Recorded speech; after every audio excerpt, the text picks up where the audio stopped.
What's up, Zantani? Super bikini babe. I have two questions for you. Okay. Question number one. Have you ever been abducted by aliens? Not that I'm aware. I don't think so. Alright, question number two. Since 1950, there's over 140,000 people that have claimed to be abducted by aliens. Do you ever worry that the reason you weren't abducted by aliens is because you're not that interesting? Yes. It keeps me up at night. No, it's interesting. We want to believe that there's something out there so bad. I talk to people about aliens more often than I ever thought would be interesting, because it's so obvious that there are no such things, at least that have made contact with Earth. But people still have this profound interest in the paranormal and supernatural, and I just find that so interesting. I understand the psychology behind it, but it still is it kind of is such a human trait to want to see what's next. And for me, I can fulfill that trait with science, and as a mostly a moonlighter, but sad attempt to also be an innovator. And it's great, So I think more people who think about stuff like that should think about the amazing new technologies that come out. They're honestly stranger than fiction. LLM is an alien. Talking to GPT is crossing over to the other side. How could this machine talk to me? It's so crazy, and soon enough, people will fall in love with machines. Someone was talking about a new concept of bot sexual.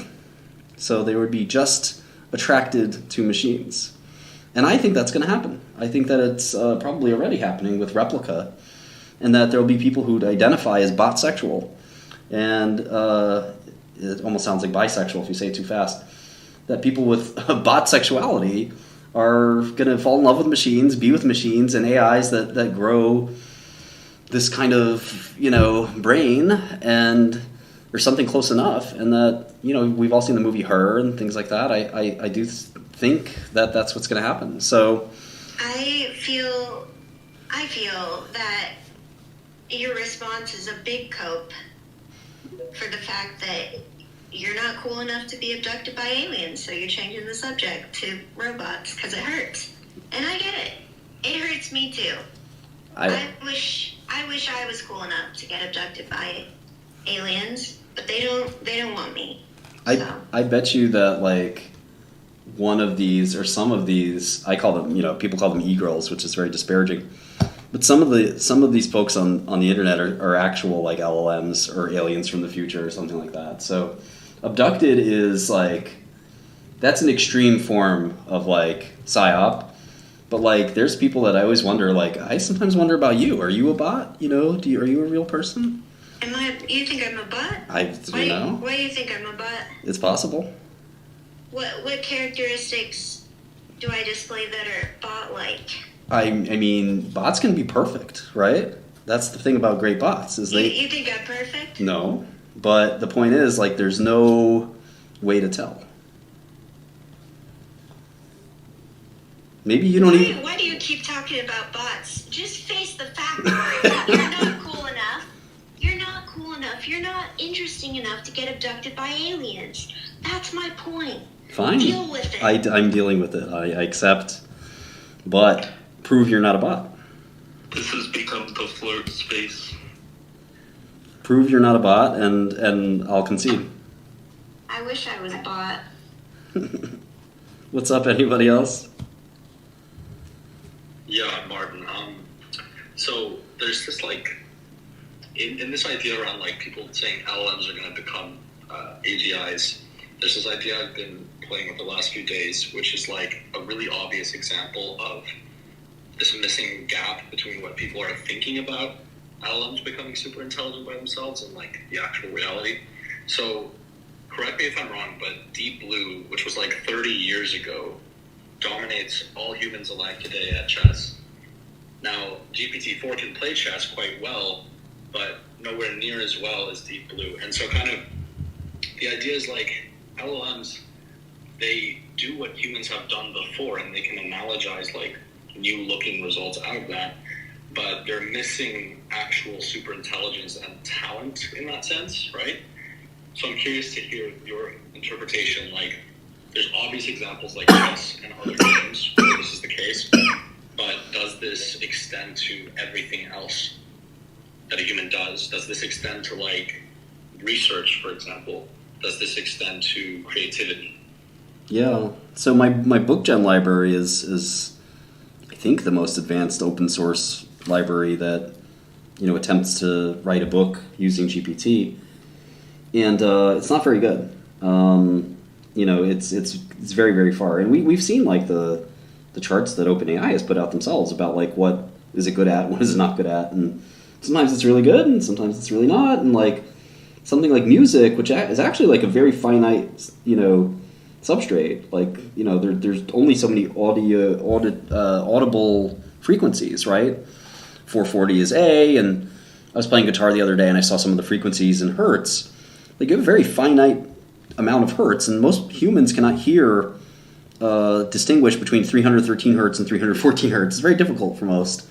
So, like, you would think, like, these computers would be very good at music. Now, sometimes it's just that programmers haven't focused on it, right?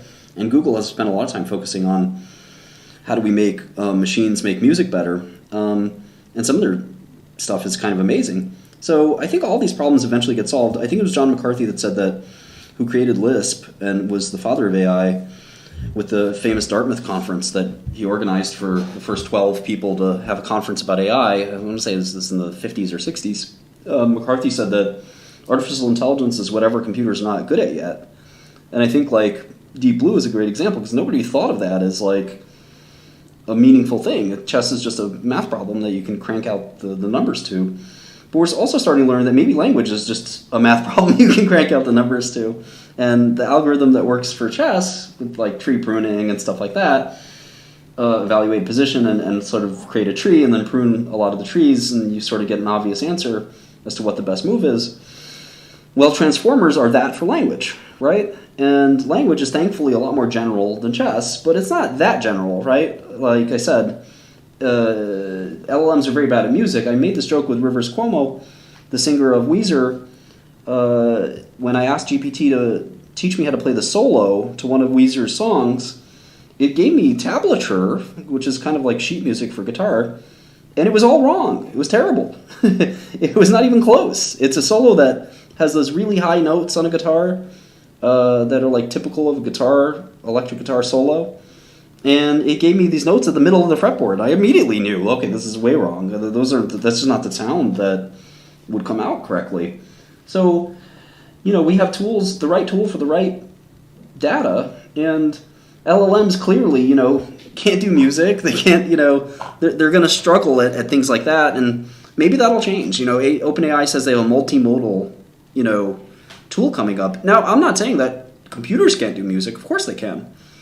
But the question is it an LLM? Is it a transformer? Is it, what exactly? And we're going to see lots of different tools be applied to all these different areas of intelligence, and inevitably McCarthy may be right, that there's always going to be something the computer can't do yet, and we're just around the corner to writing an algorithm or a tool that can do it better. So it is a very interesting argument, and I don't think the LLM has now, we can easily say, okay, this is general intelligence. We see something that fools us into thinking we're closer to that, but I don't think an LLM is yet going to be Dostoevsky or Camus or something like that. It's still like very imitative, and that original art came from somewhere.